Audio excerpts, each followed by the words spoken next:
최저임금 자영업 현실을 반영해서 삭감하라, 삭감하라, 삭감하라, 삭감하라, 이렇게 뛰라도 두르고 나서야 될 것 같은 분위기입니다. 뭐 이달 말 정도 되면 최저임금 결정되는데요. 내년 최저임금 얼마나 또 오를까요?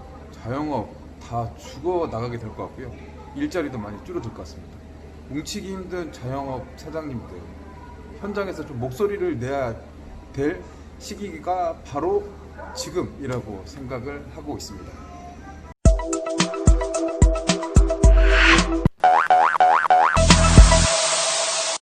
자, 7월 둘째 날입니다. 여러분 어떠셨나요? 지금 뭐 하반기 시작된 지 벌써 이틀이 지났는데, 뭐 광주는 뭐 어제 그제 뭐 라이브 방송으로 여러분과 또 소통도 하고 또 이야기 나눴지만, 오늘도 역시 뭐 분위기는 뭐 급냉하고 있습니다. 지금 뭐 확진자가 계속 폭증을 하고 있습니다. 뭐 지역 내 이 감염 속도가 굉장히 빨라요. 계속 지금 확진자 나타나고 있으니까, 이 주변에 뭐 만났던 뭐 고객들, 손님들, 동료들, 뭐 가족들, 지인들 하는 이야기 하도 자체가 다 이 확진자 동선 시선이 쏠리고 있습니다. 뭐 식당, 애식장, 뭐 뷔페, 또 요양병원, 뭐 한 달이 거치면 뭐 지역이 좁으니까 다 자기와 연관돼 있으신 분들이 많거든요. 지금 뭐 이 확진자도 많이 늘어났지만 이 접촉자도 굉장히 많아서 지금 난리예요. 지금 의료진도 부족하고 병상도 한 17개밖에 남아 있잖아요. 지금 입원 환자들. 그런 것들이 지역의 방역 시스템이 무너지지 않는가, 붕괴되지는 않은가 하는 그런 두려움, 이 불확실성이 커지고 있는 상황에서 이 자영업은 지금 더 힘든 상황입니다. 가뜩이나 더 힘들고 어려웠어요. 지금 이 시간이 제가 방송을 하고 있는 지금 시간, 녹화를 하고 있는데 지금 시간이 8시 조금 안 됐거든요. 근데 오늘 손님이 한 분도 없습니다. 지금 이 시간에 손님이 이렇게 없는 경우가 없거든요. 그것도 있지. 그래도 이 시간이 한참 식사 시간이잖아요. 근데 지금 이 보시다시피 손님이 하나도 없어요. 이게 좀 보여지나? 이렇게 보여질라 모르겠다. 이게 보이십니까? 이게 없어. 이렇게 이 현장이에요. 현장. 주변에도 유동인구가 없습니다. 일단 뭐 방학도 시작됐죠. 이 대학 상권이다 보니까 그런 특수성이 좀 있기 때문에 뭐 그런 거 감안하고 지금 6개월 반년 넘게 뭐 비수기가 계속 이어지다 보니까 지금은 막 음을 많이 내려놔서 그냥 뭐 더 떨어질 매출도 없는 것 같습니다. 그렇게 이제 유지하면서 혼자서 이렇게 버티고 하는데, 또 그렇지 못한 사장님들은 지금 이제 더 이렇게 초조하고 불안한 시간들을 보내고 있을 것 같습니다. 지금 앞에 지금 2층에 PC방이 있어요. PC방 사장님들 지금 24시간 운영을 하고 있거든요. 그러니까 사장님이 지금 형제분이 운영을 하시는데 둘 다 지금 이렇게 왔다 갔다 근무 시간을 늘리고 있습니다. 지금 뭐 일각에서는 뭐 주 52시간 뭐 근무제 하고 있고 난리고, 뭐 주 5일제, 주 40시간 근무제, 그런 사회적 합의들, 뭐 이야기들, 뭐 복지, 저녁 있는 삶 이야기가 나오고 있는데, 정작 자영업 사장님들은 일하는 시간들이 많아지고 있습니다. 이게 뭐 PC방뿐만 아니죠. 이 편의점도 똑같아요. 이것도 24시간이니까 혼자서 다 할 수 없잖아요. 알바도 쓰고 직원도 써야 되는데 최저임금이 계속 올라가니까 이 부담을 이기지 못해서 이 점주분들이 직접 일하는 시간들이 많아집니다. 이 가족들까지 포함하면 주당 70시간, 80시간 이렇게 일하는 사람들이 늘어나고 있습니다. 그렇게 일을 많이 하는데 수익은 계속 줄어들고 있습니다. 전체 편의점 가맹 점수가 6만이 조금 안 되거든요. 근데 이게 적자를 매장을 손해보는 적자 매장이 한 20% 정도 되고 있고, 실제로 뭐 현상 유지 이렇게 하는 데가 훨씬 더 많은 것 같아요. 돈 벌고 있는 데도 있겠지만 지금 코로나라든가 여러 가지 상황에서 큰 이익을 내기는 현실적으로 어려운 상황입니다.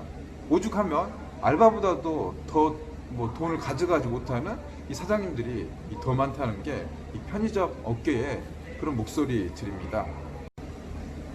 편의점 수가 뭐 알바보다 못하다는 것들은 실제로 지금 일어나는 사실입니다. 코로나 이전에도 이 경쟁이 너무 치열하죠. 이 편의점 한 집 걸로 한 집, 뭐 편의점 우후죽순 격으로 나타나는 이 구조적인 문제도 있죠. 결과적으로는 경쟁이 치열하다 보니까 매출이 줄어들 수밖에 없습니다. 인건비는 계속 늘어나고 있죠. 최저임금이 3년 동안 32.7% 그 정도 올랐습니다. 이 짧은 시간 안에 과도하게 올랐다고 볼 수 있습니다. 최저임금이 올라가는 건 맞아요. 물가가 계속 상승하고 있으니까 물가 상승률 인상 플러스 알파 우리 경제 우리 뭐 자영업 중소기업 우리 실물 경제의 체력이 감당할 수 있는 수준에서 같이 올라가면은 이 긍정적인 시그널이라고 할 수 있을 텐데 야 이거 너무했어요. 32.7% 3년 동안 너무 올린 겁니다. 문재인 대통령 집권하고 뭐 민주당 뭐 총선에서 압승하고 전체적인 뭐 분위기가 막 이렇게 막 친노동 쪽으로 막 그냥 바람이 불어버리니까 또 야당의 역할도 존재감도 없었죠. 이거를 뭐 좀 견제하고 제도적인 뭐 정책들 이렇게 마련해가지고 좀 태클도 걸고 브레이크도 잡아줘야 되는 그런 역할들이 안 돼 버리는 거예요. 이게 쭉 나가다 보니까 이게 감당을 못하는 거예요. 특히 실물 경제 가장 끝단에 있는 뭐 자영업 많이 무너졌죠. 이 최저임금 30%가 3년 사이에 오른 거를 감당하지 못한다니까요. 그 결과적으로 뭐 PC방, 또 영세 음식점, 뭐 편의점, 뭐 다 마찬가지죠. 이 자영업 560만 명 정도 됐었는데 이 기간 동안에 무려 한 30만 자영업 사장님들이 문을 닫고 폐업을 했습니다. 많이 폐업을 했고 지금 이제 버티고 있는 그런 상황이죠. 가뜩이나 뭐 직원도 쓰고 알바도 이렇게 많이 줄여서 가고 1인 자영업자 하고 최소한 이렇게 줄여서 이렇게 가고 있는데 내년 최저임금이 또다시 올라와 버리게 되면 지금 노동자위원회에서 주장했던 게 10,000원입니다. 10,000원을 주장하고 있고 이 사용자 측에서는 이 180원 깎아서 8,410원 제시를 했습니다. 현재가 8,590원이니까 삭감안을 제시를 했는데 결과적으로 밀당 하다가 지금 7월 한 중순 정도 되면 최종 결정이 될 것 같은데 제가 예측한 이런 상황들 작년 재작년 전체적인 분위기 살펴보면 이렇게 하다가 중간에 공익위원들이 이제 정부 입장을 좀 반영해서 올리는 쪽으로 손을 들어주는데 9,300원에서 400원 사이 그 정도 인상폭으로 올려줄 것 같아요. 사실 뭐 올해는 조금 오른 폭이 좀 적었죠. 전체적으로 치면은 이게 뭐야 지금 한 34% 5%가 이렇게 올랐다는 거죠. 감당을 못하니까 이 부작용이 속출하고 있다. 실제로 그렇습니다 지금. 뭐 지금 많이 사라졌죠. 일자리 줄여서 가고 있고 이거는 그냥 알아요. 그냥 이게 뭐 그냥 물어보면 알아요. 자영업하는 사장님들 물어보면 이게 말을 지어서 하는 소리가 아니라 제가 무슨 정부를 비판하거나 정부의 뭐 나쁜 막 그걸 부각시키려고 하는 거 아닙니다. 그냥 있는 그대로의 현실, 이 자영업의 삶을 살고 있고 뭐 제 개인도 있지만 가족의 또 어떻게 보면은 밥줄이잖아요. 이 밥줄을 지키기 위한 이 자영업자의 뭐 생존 투쟁, 생존 창업이니까 이 생존 투쟁이라고 할 수 있을 것 같고 이런 목소리를 계속 내줘야 된다고 생각하고 있습니다. 자영업자가 수는 많아도 뭉치지 못해요. 바쁘면 바쁜 대로 또 손님이 없으면 없는 대로 퍼져가지고 이렇게 또 이렇게 심리적으로 다운돼 있고 그러다 보니까 이익 집단이라는 게 없어요.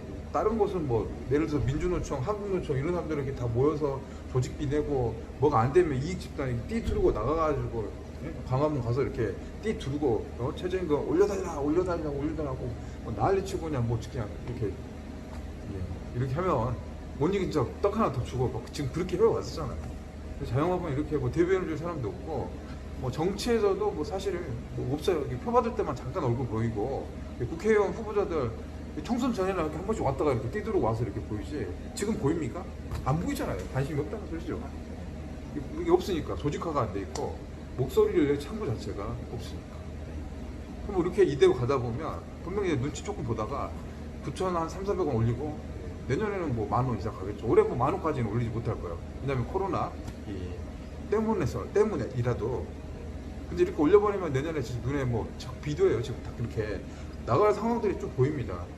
자영업을 운영을 해보시고 몇 년 정도 해보시고 매장을 몇 개 이렇게 경험치가 쌓이고 직원들을 고용해 본 경험이 있으시다면 지금 이제 월급을 받았었던 뭐 직장인들하고 비교하면 사실 도를 바라보는 시각 자체가 상당히 좀 넓게 경제를 볼 수밖에 없는 것 같아요. 저 역시도 마찬가지입니다. 제가 뭐 경제 전문가도 아니고 공부를 많이 해가지고 그런 뭐 박사 학위가 있는 건 아니지만 뭐 현장을 보면 그냥 뭐 보이는 거죠. 우리 생존창업 구독자님들 현장 이야기를 실시간 전해주세요. 전국 또 해외에 있는 소식을 전해주는데 광주만 봐도 올해 지금 오는 상황이 광주 코로나 확진자가 연일 뭐 최다를 기록하고 있습니다. 지역 감염이 확산되고 있고 누적 확진자가 82명이에요. 그동안 거의 없다시피 했거든요. 몇 명 안 됐어. 최근 사이에 50 몇 명이 늘어난 겁니다. 이 방역망이 무너지지 않을까 불안과 초조감을 지금 갖고 있습니다. 저 역시 마찬가지고 주변 사람들 마찬가지고 만나는 사람들 하는 이야기가 그거예요. 다 지금 카톡이라든가 문자 메시지 난리야. 오늘 뭐 지금 우리 구독자님 공부 스터디 모임 전멸이라고 손님 하나도 없대. 200평 매장인데 어제는 좀 있었는데 오늘 없다. 예. 그리고 빛고울 닭강정 우리 이 닭강정 사장님 예. 그래도 이게 반사익이 잠깐 있어서 오늘은 그 배달이 좀 많이 있었다고 합니다. 예. 좀 이렇게 배달 쪽은 확실히 이제 그게 반짝 늘어나는 것 같아요. 이런 이슈들이 터지면은. 근데 전반적으로 봤을 때 이게 길게 가야 되잖아요. 이게 롱런 지속성 수익성이 지속적으로 꾸준하게 가야 되는데 이게 뭐 통계적으로 딱 봤을 때 예. 그때만 반짝 늘었다가 이 소비 심리가 위축되고 이 소득이 줄어든 거에 대한 불안감, 일자리가 사라질 거에 대한 불안감이 확산되면 주머니를 닫아버리는 거죠. 몰랐다가 긴급 재난 주는 것도 똑같은 거예요. 재난금 주니까 돈이 일단 들어오니까 평소에 억눌렸던 소비 심리가 잠깐 풀리지. 내 돈이 아니라는 생각, 공짜라는 생각 때문에 돈을 씁니다. 그러니까 그때 반짝 늘었죠. 5월 13일부터 말일까지 해서 한 80%, 70%가 집행이 다 됐습니다. 지금 이제 그런 돈들이 안 들어오고 있습니다. 뭐 손님들 카드 결제하는데 지금 이제 지원금 카드가 아니에요. 개인 생돈을 쓰니까 돈 아낄 수밖에 없어요. 꼼꼼합니다. 3인분 시킬 거 2인분 시키고 그런 것 같다니까요. 지금 그런 상황이 됐어요. 근데 코로나가 광주에 터져 버리니까 이게 또 급속하게 또 소비 심리가 위축되는 그런 모습들 볼 수가 있습니다. 제가 지금 이 광주에서 활동하시는 주 자영업 사장님들 카톡방 이렇게 운영을 하고 있어요. 지금도 지금 이거 보고 있거든요. 여기 실시간으로 댓글 주면 알아요. 동네마다 처해졌던 뭐 상황들, 업종마다 그런 분위기들 물론 잘 되는 데 있더라고요. 광주 상무지구 점심에 그 핵심 오피스 상가에 그런 그 직장인들이 많이 가는 그런 식당들은 뭐 빈자리가 없을 정도로 예, 자리가 잘 됐는데 사실 그런 데는 많지가 않은 것 같고 나머지는 다들 지금 이렇게 거의 뭐 없죠. 예, 배달 수요는 지금 반짝인데 이게 길게 가지는 않을 것 같다라는 게 지금 객관적인 현상이고 분위기인 것 같습니다. 최저임금이 이렇게 내년에 진짜 오르잖아요. 그러면은 이제 그 편의점 업계가 제일 먼저 이 자영업 중에서는 직격탄을 맞게 될 것 같습니다. 폐업이 속출할 것 같고 벼랑 끝에 내몰리고 있으니까 이 한국 편의점 점주 협회가 이 살기 위해서 뭉쳐가지고 오늘 입장문을 발표를 했습니다. 뭐 살려달라는 소리겠죠. 뭐 어떻게 하냐? 이 최저임금을 2.87% 삭감해라. 그러니까 지금 사용자 측의 거의 주장이 비슷해요. 깎아달라. 근데 깎으면 안 되죠. 많이 올랐으니까 한 8,300원대 그 정도로 낮춰달라. 그리고 주유수당을 폐지하라. 저도 뭐 주유수당은 왜 있는지 모르겠습니다. 노조에서 뭐 말하고 뭐 주장하는 게 무노동 무임금이면 뭐 일하지 않는 시간까지 이렇게 왜 이걸 줘야 되죠? 주유수당은 세계에서 도입되고 있는 나라가 몇 나라 안 됩니다.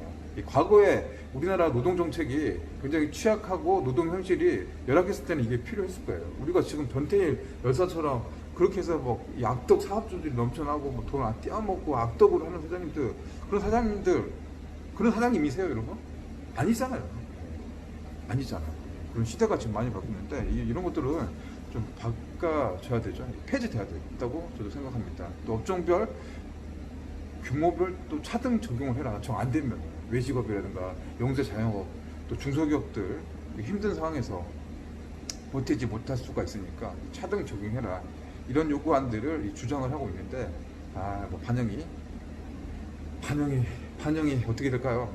될 가능성이 좀 희미해 보입니다. 이거 하려면 더 세게 나가야 돼요, 진짜. 머리도 삭발하고 똑같이 해야 돼. 삭발하고 나가서 밥도 안 먹어가지고 그 뭡니까 그 투쟁이 앉아가지고 밥 안 먹는 거 그 뭐지? 하여튼 그거 생각이 안 난다. 투쟁하고 밥 안 먹고 이슈가 만들어지고 언론에서도 보도가 돼야 되고 사회 문제로 팍팍 터져야 돼. 이 어려운 현장의 목소리들이 반영돼야 되는데 그렇지 못한 것 같습니다. 노동자 입장들은 되게 많이 돼요. 그쵸? 그러기서 이제 운동장이 좀 기울어지는 그런 모습들 때문에 이제 좌절감을 느낄 때가 많아지고 목소리를 내지 않고 아무 말도 안 해버리면 이렇게 계속 고착화 되고 결국엔 우리 생명줄이 다 끊겨버릴 수 있다는 겁니다. 자, 가뜩이나 뭐 힘든 상황에서 이 전국에 있는 자영업 사장님들이 벼랑 끝으로 내몰리고 있습니다. 뭐 제가 있는 광주는 지금 코로나가 또 재확산되면서 그런 위기감이 더 느껴지고 있고 이 상황에서 최저임금마저 또 하늘 높게 또 올라간다면 이 지불 능력이 없어지는 이 사장님들 굉장히 많이 늘어날 겁니다. 올해도 간신히 버티고 숨만 쉬고 있고 코로나 끝나가지고 어떻게 좀 회복할까 그런 희망 한 줄 가지고 버티고 계시는데요. 이거 뭐 최저임금까지 이렇게 돼버리면 심리적인 마지노선이 무너져 버린다. 노동시간을 줄이는 이 편법 쪼개기 할 수밖에 없어요. 잠재적인 범죄자를 정부가 양상시키는 건 아닌지, 폐업을 조정하고 일자리를 줄이고 있는 정책을 쓰고 있는지 아닌지 스스로 돌아봐야 됩니다. 사실 이게 정부가 정치인들이 이걸 모르고 한다면 무능한 것이고요. 알면서 밀어붙이고 있다면 나쁜 놈들이죠. 설마 후자는 아니겠죠. 그렇게 믿고 싶습니다. 자, 이제 오늘 영상 마무리하겠습니다. 예, 사실 뭐 이렇게 영상 이렇게 이 시간에 영상 못하고 바빠가지고 막 일하고 해야 되는데 이렇게 여유 있게 이렇게 앉아서 이렇게 한다는 자체가 저 좀 씁쓸하긴 합니다. 이렇게 일해서 피곤해가지고 집에 가서 이렇게 조금 이렇게 입술도 부르트고 이렇게 막 해서 그런 모습으로 만나야지 또 삶을 사는 좀 보람이라든가 그게 있을 것 같은데 또 그렇지 못해서 마음이 삽삽한데 그래도 어떻겠습니까? 이 시기에서 이제 버티고 간다는 마음으로 또 새로운 또 돌파하고 가만히 있으면 그냥 이대로 이렇게 벼랑 끝으로 계속 밀려줄 수밖에 없으니까 뭐라도 해야죠. 하면서 독자 생존이잖아요. 각자 도생 그런 결과들을 만들어 가야 된다고 생각합니다. 자, 그럼 오늘은 이쯤에서 마무리하겠습니다. 뭘 하다 보니까 이야기가 많이 길어졌네요. 지금 이렇게 길게 또 마지막까지 또 시청해주신 우리 구독자님들 감사드립니다. 그럼 또 내일 만나 뵙도록 하겠습니다. 내일 금요일이니까 라이브 방송에서 뵙도록 하겠습니다. 내일은 좀 특별한 날입니다. 7월 3일 유튜브 시작한 지 딱 1년 된 날인데 1주년 유튜브를 통해서 얻은 것들 또 뭐 실적들 성과들이 있다면 그것도 한번 공유해보면서 내일 또 라이브 방송에서 뵙도록 하겠습니다. 자, 그럼 여기서 마치겠습니다. 남은 저녁 편안한 시간 되십시오. 고맙습니다.